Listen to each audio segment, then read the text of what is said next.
I've scored more than 1500 on the SAT with a perfect math score, and I've helped many other people do the same. My name is Michael and I teach SAT math. In the next hour, I'm gonna walk you through my complete Desmos course with 4 levels: basic, beginner, intermediate, and advanced. And I'm going to cover every single technique I use to solve SAT math questions faster than almost anyone taking the test. These are actual techniques that turn a 2-minute question into a 10-second question. By the end of this video, you'll know exactly which Desmos technique to use to solve every single type of SAT math question.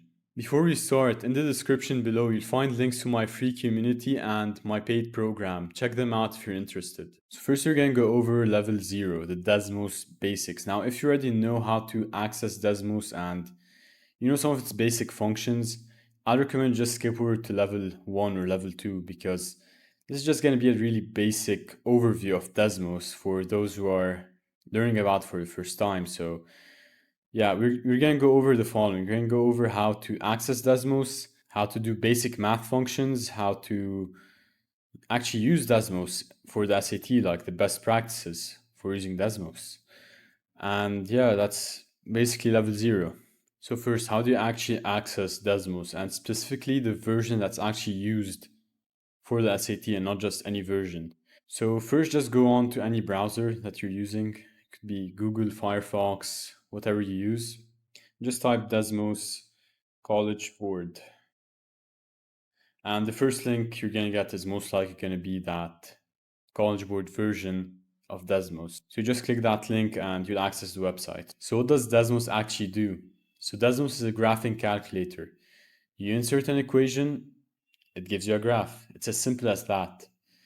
And it's also a calculator, so you can do many things like multiply, add, use trigonometric functions like sine and cosine. It's very versatile. I mean, you can do a lot of things using Desmos. So yeah, you could just insert many different types of functions into Desmos, and Desmos will give you a graph like y is equal to 2x plus 3. Desmos will give you the graph. So here you can see that Desmos gives us the y-intercept, it gives us the x-intercept. And if you want, you can actually insert the points into the list on the left. So you can just click this button here, and this will give you the point. So right now you can just see that any function you type, Desmos will actually graph it. It could be any function, it could be a parabolic function, an exponential function like y is equal to e to the x. It could be a trigonometric function even, like sine x or cosine x. So you can basically do anything with functions on Desmos, and you can do extra things like, for example, you can insert a table and you can type out values in the table like 1, 2, 3, 4. And then using the table, you can actually just find the average of the values of x1, for example. So the mean of x1 is equal to 1.5. And if you want a list of all the functions that Desmos has, you can actually click the keyboard function here, and you can scroll through the entire list of functions that Desmos has. But I'll tell you from now on, you'll basically never use these. So don't worry about them too much. And I'd actually recommend you to not use the keyboard function on Desmos because it's pretty slow and it takes you so much time to just, like, let's say type in numbers. Like imagine you had to type in numbers and you're solving the SAT. Imagine just typing out numbers like 2, 4, 5. And yeah, it's pretty slow. So here you can also do other things, like for example, you can just type in sqrt, and when you type sqrt, you actually insert a square root. And if you type cbrt, you insert a cubic root. But what if you wanted to type, let's say, the fifth root? How do you do that? So you'd actually type out nth and then you type root. So you just type nth root and you can just set the fifth root, for example, and you can just type in here 5 to the power 5 and you get the answer, which is 5.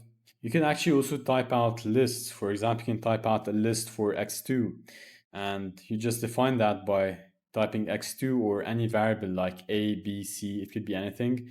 And you can just type in the brackets and just write 1, 2, 3, 4. And then you can do the same thing as a table where you can take the values of x2 and find the average or the mean. Like for example, you can just type x2 and you'd get the mean, which is 2.5. But there's actually a different way to define lists, because let's say you want to type out a really long list, Like you want to type out a list of 100 numbers. So how would you do that? Would you just go out and type, let's say x3 is equal to 1, 2, 3, 4, 5 until 100 or 1,000? That'd be very time inefficient. So the best way to do this is actually just you just type 1. You'd press the punctuation mark on your keyboard 3 times. Just press it 3 times. 1, 2, 3. You type any number you want. You can type out 10, you can type out 50, you can type out 33, and it will give you a 33 element list in this case.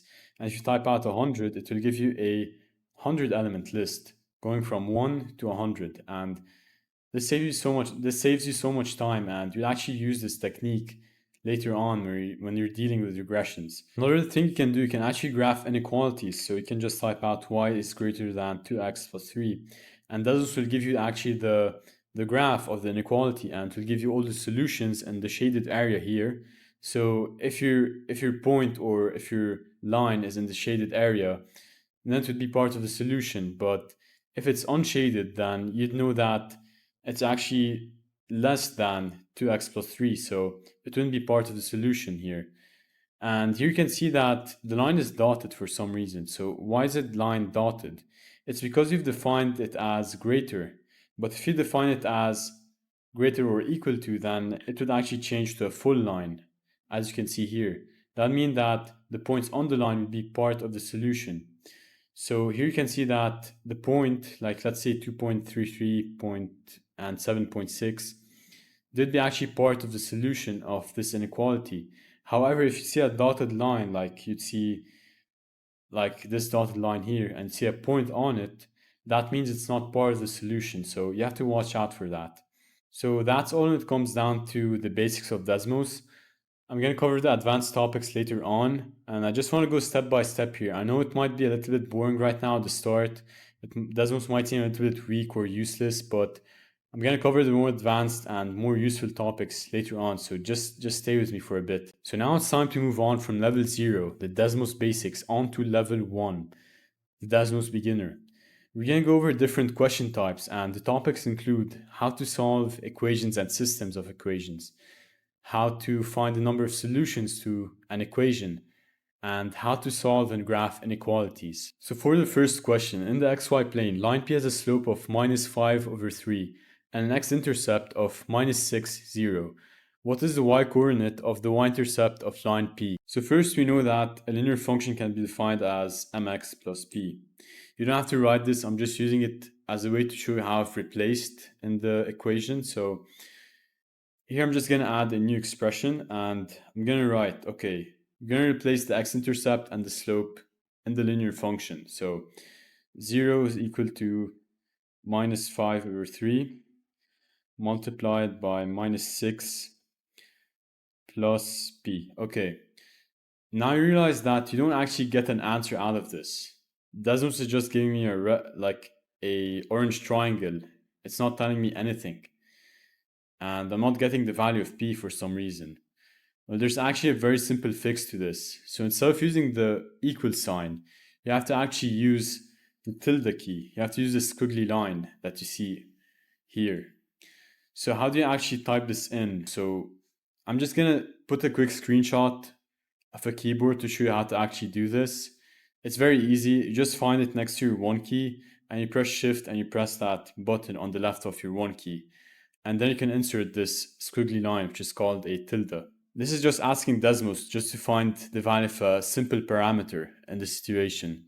And we're going to go later on into more details on how to actually use Desmos. And we're going to build up to more and more advanced techniques on Desmos. So for now, we're just going to be solving simple problems. If you want, you can skip ahead if you already know this. So here you see that the correct answer is actually 10. So Desmos actually gave us the right answer in this case. So let's move on to the next question.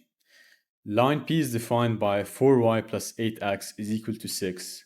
Line R is perpendicular to line P in the xy plane. What is the slope of line R? So the first step when solving these types of problems, it's always going to be just typing in the function into Desmos. So 4y plus 8x is equal to 6.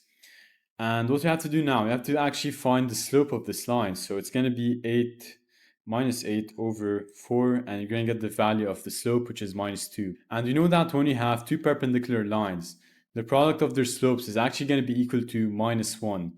So what you have to do now, you have to do the same thing as the previous question. So it's going to be minus 2 multiplied by r, and instead of the equal sign here, we have to switch it out with the tilde or the squiggly line that you see. And this is just basically telling Desmos, okay, you have the parameter r, find us the value of r. So here we just type in minus 1 and we get the answer, which is 0.5. And here you can check the answer. So the correct answer is half. So Desmos is actually correct.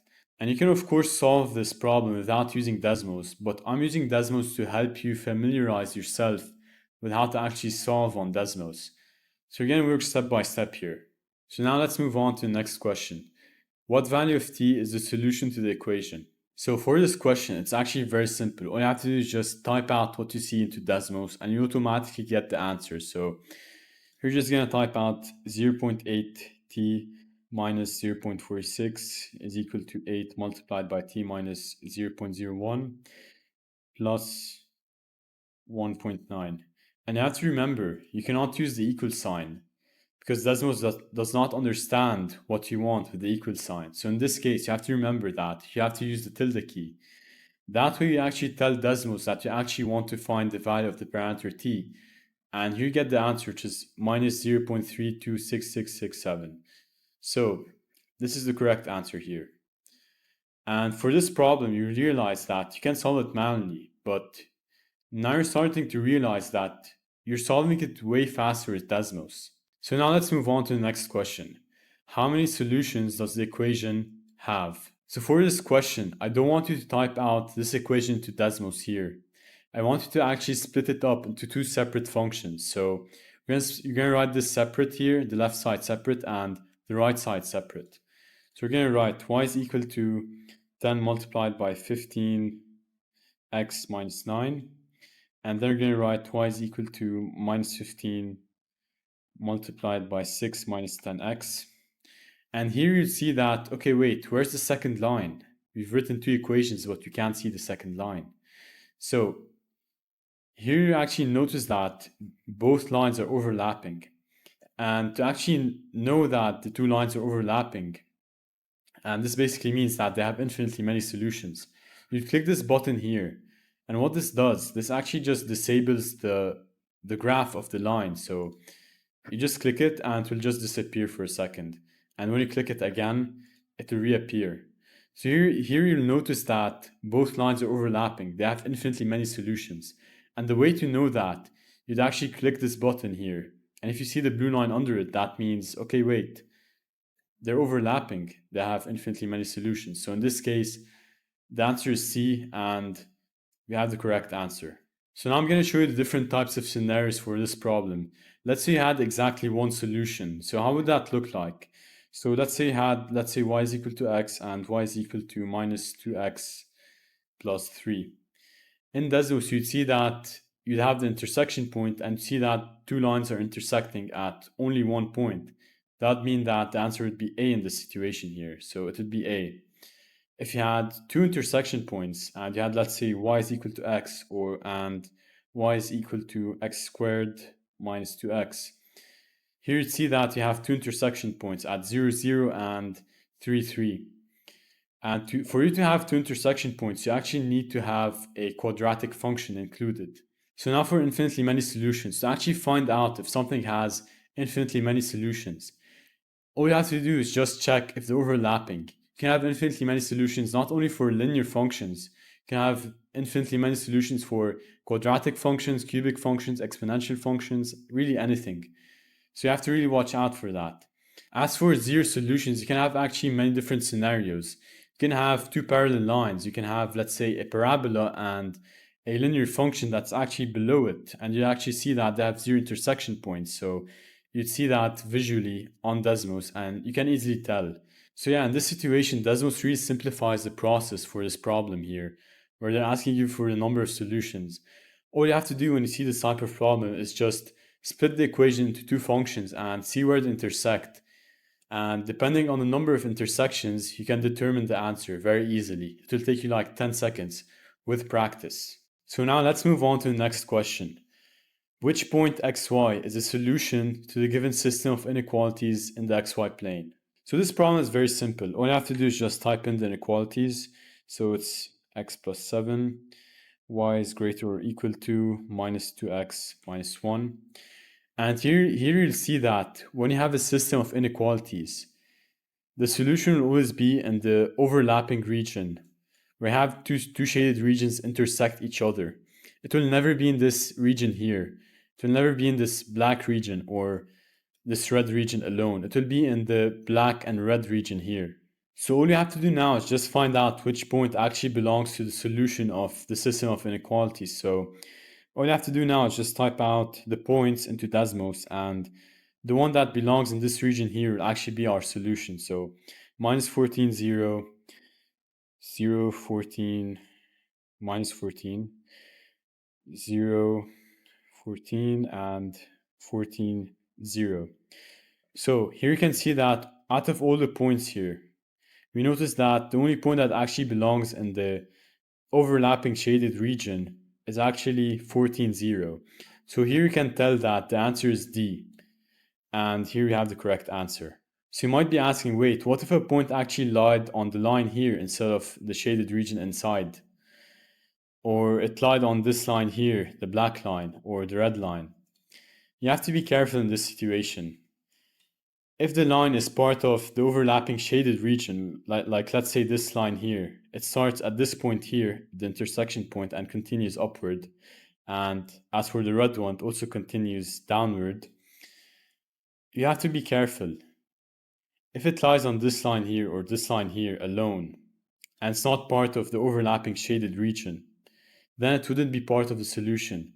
But if it lied on the line here, for example, it would be part of the solution. But you have to be careful because in some scenarios, instead of the inequalities being, let's say, less or equal than, or greater or equal than, they might be just simply less than, or they might be just simply greater than. Then in that scenario, if you had a point lie on the line in any way, then it wouldn't be part of the solution. You have to be careful in this situation here. But if you had, like, let's say 1 is greater or equal to, and you had a point lie on the line, it would be a part of the solution. So you just have to watch out for this.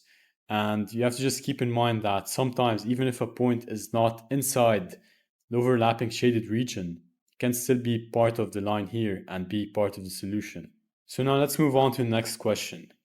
The solution to the given system of equations is xy. What is the value of y? So here the problem is very simple. All you have to do is just type in the system into Desmos and you get an answer. So 24x plus y is equal to 48. And 6x plus y is equal to 72.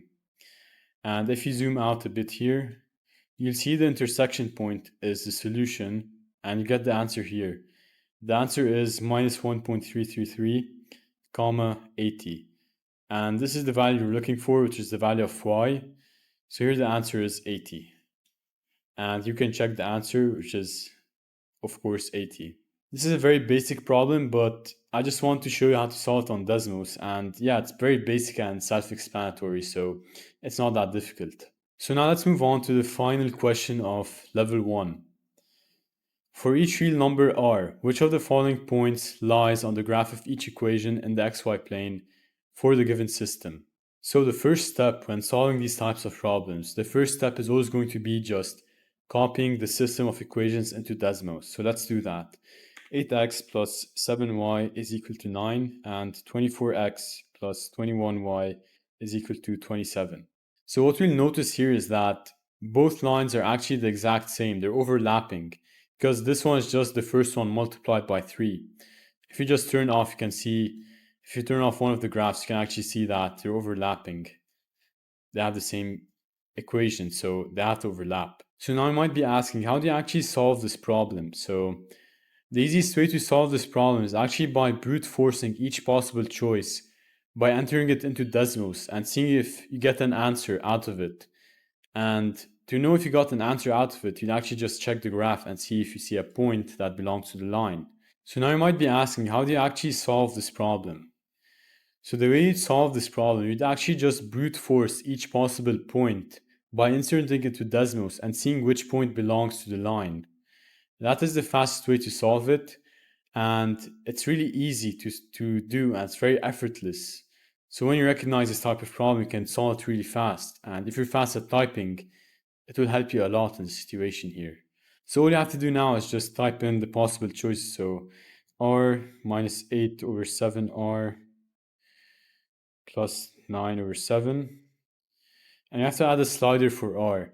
Now here they said that for each real number r, that means r can be any real number possible. It can be 10, it can be 1, it can be 0.4. And here we got lucky. We got lucky because the first possible point is actually the answer here because it belongs to the line. But if you're unlucky, you'd have to test out each and every other possibility. But it's way faster compared to just substituting the points into both equations, or in this case, one equation, and checking if it actually belongs to one of the lines. So this is a very easy way to solve it. And if you recognize this question, you'd know how to solve it directly without even thinking about it. So here the answer is A. And you can see that, yeah, the answer is A. So now that we've completed level 1, it's time to move on to level 2, the intermediate level of Desmos. And this level is going to be like level 1 in the sense that it's going to be a little bit basic, but we're going to start to introduce more and more complex topics and more complex use cases of Desmos when solving problems for the SAT. So we're going to be going over the following question types: defining functions, shifting functions, and solving problems with multiple parameters or variables. So let's start with our first question here. The functions f and g are defined as f of x and g of x. If the function h is defined as h of x is equal to f of x plus g of x, what is the x-coordinate of the x-intercept of the graph y is equal to h of x? So the first step when solving these types of problems, it's always going to be just typing in the functions into Desmos, just typing in the given into Desmos. So we're going to type out f of x is equal to quarter multiplied by x minus 9. G of x is equal to 3/4 multiplied by x plus 21. And all we're going to do now, this question is very simple in this case.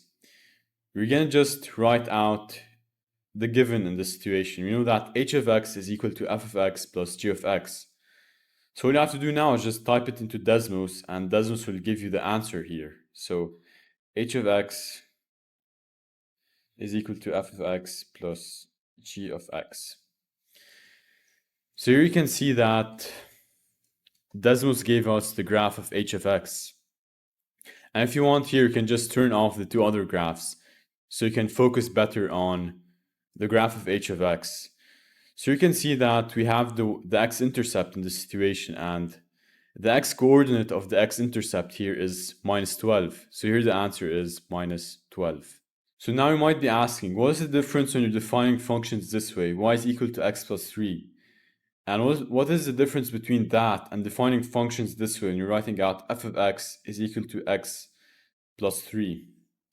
Well, the difference is, when you're defining functions this way here, you can do so many different things. And that includes defining new functions by adding two functions together, like we've done in this problem here. You can also translate functions vertically and horizontally.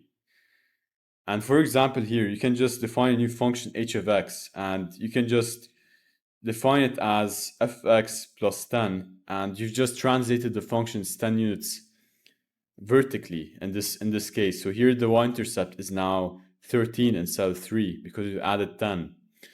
You can also shift functions horizontally by just writing out h of x is equal to f of x minus, let's say, 20 here. And here you can see that Desmos generates a whole entire new line that's basically this line here, but just shifted 20 units to the right. And you can see here that you get a whole new line. So moving on to the next question here. The graph 9x minus 10y is translated 4 units down in the xy plane. What is the x-coordinate of the x-intercept of the resulting graph? So for this question here, you might be thinking, wait, how do you actually apply the skill that we've learned of shifting functions horizontally and vertically? Because in this case here, we see that the function is defined implicitly. So how would that work? So in this case here, we have an implicit function. And what an implicit function basically means is that here you have a function where the y value is not isolated on one side. The opposite of an implicit function is an explicit function where you have the y value isolated. It would look something like this, where you have y is equal to x plus 3, and you see that the y value is isolated on one side. And in this case here, you can actually just substitute the y for, let's say, f of x, or you can substitute it for g of x. And in this case, you can actually start shifting the function. So all you have to do now is just isolate the y variable. So y is equal to 9 divided by 10 multiplied by x minus 19 divided by 10. So what you have to do now, you just have to substitute the y variable for f of x. And then you have to define a new function h of x, which is going to be equal to f of x, but shifted downwards 4 units.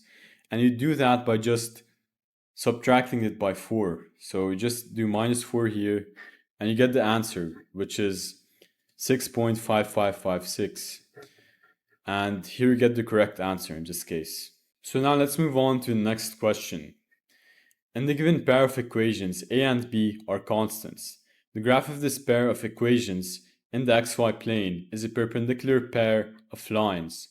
Which of the following pairs of equations also represents a pair of perpendicular lines? So the first step here is just copying the equations onto Desmos like usual. So 5x plus 7y is equal to 1 and ax plus by is equal to 1. So the next logical step is finding the values of a and b. So how would you do that? We know that we have perpendicular lines, and the product of the slopes of two perpendicular lines is actually equal to minus 1. So you just insert here a new expression and you'd write minus a divided by b multiplied by minus 5 over 7 is equal to minus 1. And here you'd get the values of a and b. And a here is minus 1.4 and b is 1. The next step would be just testing out the possible choices. So we'd write out 10x plus 7y is equal to 1. Let's first disable the graphs of 5x plus 7y and ax plus by, just to make it easier to see when you have perpendicular lines. So let's continue writing ax minus 2by is equal to 1. You would see here that the lines are not perpendicular, so choice A isn't the correct answer. Just gonna cross it out. So now let's try out choice B, and choice B is just simply the same as choice A, but instead of the negative sign here, we have a positive sign. So we're gonna just flip that to a positive sign. And here you get the answer, which is B, because we can clearly see that we have perpendicular lines. And that means that the correct answer is indeed B. And you can verify the answer is B. Congratulations, you've reached level 3 of Desmos. This is the advanced version of Desmos. You're going to learn one of the most advanced skills and techniques when it comes to using Desmos, like regressions, list-based regressions, variable constraints, table regressions, and simulating variables. This is one of the most important chapters or levels when it comes to learning Desmos, because this is what actually is going to save your score in the SAT. Because you're going to learn one of the most important skills when it comes to using Desmos. Let's first warm up with a very basic regression question. So, if 4 to the power 8c is equal to the cubic root of 4 to the power 7, what is the value of c? This question is very basic. All you have to do here is just copy what you see in the given into Desmos and you get an answer automatically. So 4 to the power 8c is equal to the cubic root of 4 to the power 7. And instead of the equal sign, you have to substitute that with a tilde to get an answer. So just substitute that with a tilde. And this squiggly line basically means that you're defining a regression. And to actually type that into Desmos, I'm going to pull up a screenshot of a keyboard to show you how to actually locate that key on your keyboard and how to insert it. But anyways, you got the answer here, which is 0.291667. You can verify the answer here is 0.2916. So now let's move on to the next question. In the given equation, p is greater than 1 and t is greater than 1, if t is equal to p to the power 3n minus 1, where n is a constant, what is the value of n? So for this problem, you need to find the value of three parameters. You need to find the value of t, p, and n all at the same time. And the way you normally do this, you do this by building a system of equations to find out the value of each parameter. However, in this case, you can see that's not really possible. So normally how you'd solve a system of equations in Desmos, you type in the equation of two lines and you'd find their intersection point. For example, you type in 10x plus 6y is equal to 10, and you type in 5x plus 18y is equal to 9. And then you'd look at their intersection points and you'd find the answer of the system. However, in this case, you can see it's not possible. So to solve this problem, let's try and build a system of equations the same way we did here, where we have a system of two equations and we're able to find their solution, which is an intersection point. So let's try that out. So first we type out the cubic root of p squared, and then we type out t to the power 9 over 7, and then we type out p to the power 3n minus 1 is equal to t. But in this case, you can see that you don't see anything on the graph and you don't get the values of p, t, and n. So how do you actually use these equations to find the solution in Desmos? Because you clearly can't get an answer out of this in its current state. So now you might be thinking, wait, what if you switch out the equal sign with a tilde and define a regression? Maybe that will finally give us an answer. So let's try that out. So now let's switch out the equal sign with the tilde and see what happens. So we switch them out and we see that we don't get an answer here. Something weird happens. The value of p, n, and t are all equal to 1 for some reason. So you clearly didn't get an answer here. Why is that? Well, it's because you haven't defined a system of regressions in the right way.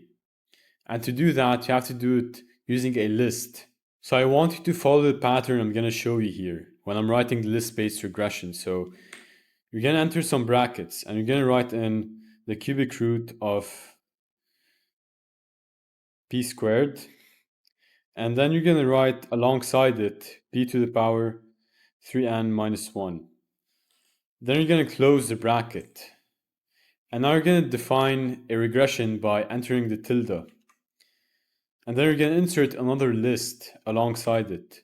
And in that list, you're going to insert all the values of t that correspond to the other side of the equation here. So we're going to write t to the power n over 7, comma, t. So notice the pattern that we've built here. The first element of each list is actually the first equation.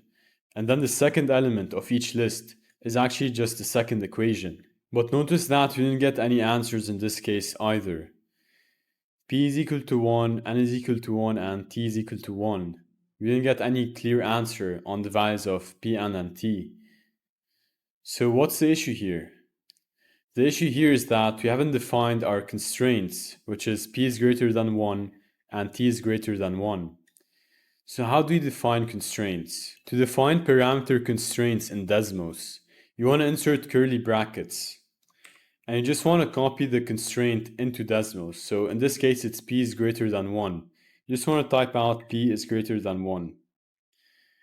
As for t is greater than 1, you're going to do the same thing. You're going to insert curly brackets and you're going to write t is greater than 1. So now you see that you get an answer for n, and you get an answer for p and t. So the way to define variable constraints, you just insert curly brackets and you write the constraint inside it. In this case, it's p is greater than 1 and t is greater than 1. So here we got an answer for the value of n, which is 0.5061. And you can check our answers here, which is 0.5061, which is correct. But let's say you try to define your constraints outside of this line here. You try to define them on a separate line. Let's see what would happen. So you'd write p is greater than 1 and you'd write t is greater than 1. You'd see that you wouldn't get an answer because Desmos already calculated the values of p, n, and t. So now it's just not giving you any answers or helping you in any other way. So you have to write them in the same line. So you just have to write them here. P is greater than 1 and T is greater than 1. And you get an answer in this case. So always write everything on the same line to avoid this issue. So now let's move on to another question. The positive number A is 230% of another number B, and A is 60% of another number C. If C is P% of B, which of the following is the closest to the value of P? So in this case, you'd want to define a system of regressions to find the values of A, B, C, and P. And the way you do this, you use a list-based regression to define a system of regressions in this case. But first, let's organize the information you already have. So we know that A is equal to 230% of B. And you know that A is 60% of a number C. And you also know that C is P% of a number B. So in this case here, you can see that, okay, you don't get an answer, but I'm using this to help you visualize how you're going to write the system of regressions here. So I want you to notice the pattern here. So on the left side, you're going to write A, and C. You're going to define a regression, and then you're going to write 230% of B and 60% of C, and then you're going to write P% of B. So in this case, to get an answer, you have to delete the other equations so you don't confuse Desmos here. And you get an answer, which is P is equal to 383. And the answer is D in this case. And you can verify the answer here. So now let's move on to the next question. The table shows two values of x and their corresponding values of y. In the xy plane, the graph of the linear equation representing this relationship passes through the point 1/7a. What is the value of a in this case? So now we're going to move on from list-based regressions and we're going to start talking about table-based regressions. So how would you define a table regression? To insert a table, you just have to click this plus sign and click on table, and you'll have a table now. So you can just type in the values. So -18, 7, 52, and -48. Previously, you've used a regression to find the values of a parameter, but in this case, you're going to use a regression to find an equation of a line. So to do this, you can actually click this button on the side and it says add regression. And it's going to take these data points and it's going to give us a equation of a line. So you can click this button here. It's going to tell us that the equation of the line is 4x plus 24. And depending on what type of regression you want, you can actually switch it out here. You can do a quadratic regression, a cubic regression, an exponential regression even. But in this case, they told us that we have a linear equation, so we need a linear regression. So now we have the equation of the line, which is y is equal to 4x plus 24. And now to find the value of a, you can just type in x is equal to 1/7, and you'll find the value of a, which is 24.57. And you can look here at the choices that we have, and clearly D is the only possible choice, and you can just write it out here. You can just insert this point here and type in 172 divided by 7. And yeah, this is the same as 24.57. So the answer is D. So now let's move on to the next question. For line H, the table shows three values of x and their corresponding values of y. Line K is the result of translating H down 5 units in the xy plane. What is the x-intercept of line K? So to solve this problem, it's going to be the same process as the last one. So it's going to be just copying the table into Desmos and then adding a regression. So 23, 160, 26, and 178. And then all you do is just add the regression. And in this case, it's going to be a linear regression. And now what you're going to do, you're just going to copy the equation of the line here and you're going to paste into a new expression here. So as we've learned in level 2, you can just switch out the y value for f of x. And then you can just translate it down 5 units by writing h of x is equal to f of x minus 5. And you'll see here that the x-intercept is equal to minus 2.83. So to figure out which of the following four choices is the correct answer, you have to insert the x-intercept to Desmos, and you have to copy it into a new line. So I'm just going to copy it and paste it here. And then you're going to click this button here to convert it into a fraction. But then you're going to see this weird number here that doesn't make sense because it doesn't match any of the following choices. So to fix this, you're going to have to keep on adding to the decimal at the end. So you're going to add 3, 3, 3, 3, 3, 3, and you're going to keep on adding them. And then Desmos actually gives you the correct fraction here. So it's going to give you 17 over 6. So here the answer is D. And you can verify that the answer is indeed D. So now let's move on to the next question. The table gives the coordinates of 2 points on a line in the xy plane. The y-intercept of the line is k minus 5, comma b, where k and b are constants. What is the value of b? So when you have a y-intercept, that basically means that the value of x is 0. So you can just write k minus b is equal to 0, and you get the value of k in this case, which is 5. So now what you can do, you can actually just replace in the table, and then you can use the table to add a regression to find the equation of the line, and using the equation of the line you can find the value of b, because b is the y-intercept. So let's just insert the table here and replace. So now we're going to just replace in the table, so 5, 13, 5 plus 7, and minus 15. And then we're just going to add a regression to find the equation of the line. And this will actually give us the y-intercept in this case, which is 33. So here the answer is going to be b is equal to 33. And you can verify the answer here. So now let's move on to a different question. In the given equation, s and r are constants. S is greater than 0 and the equation has infinitely many solutions. What is the value of s? So what that basically means, if you want to have infinitely many solutions, we need to have both sides of the equation equal to each other. And to do that, we need to find the values of s and r. And to actually find the values of s and r, you need to do a regression. So let's write 12x plus 28 over 4 minus s over 13 is equal to r multiplied by x minus 8. So in this case here, you can see that we don't get an answer for some reason. But now you might be thinking, wait, what if you forgot to put the variable constraint, which is s is greater than 0? So let's try that. So s is greater than 0. And you can see that nothing changes. And Desmos in fact tells us that x may not be used as a regression parameter. So we need to try a different variable.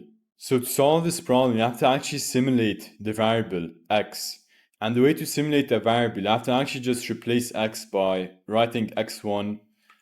And on a new line, you have to actually simulate the variable by giving it multiple different values. And the way you do that, the way you simulate the values of x1, you just write x1 is equal to, and then insert a list, you write 1, and then 3 points, and you write, let's say 10, or even 100 if you want.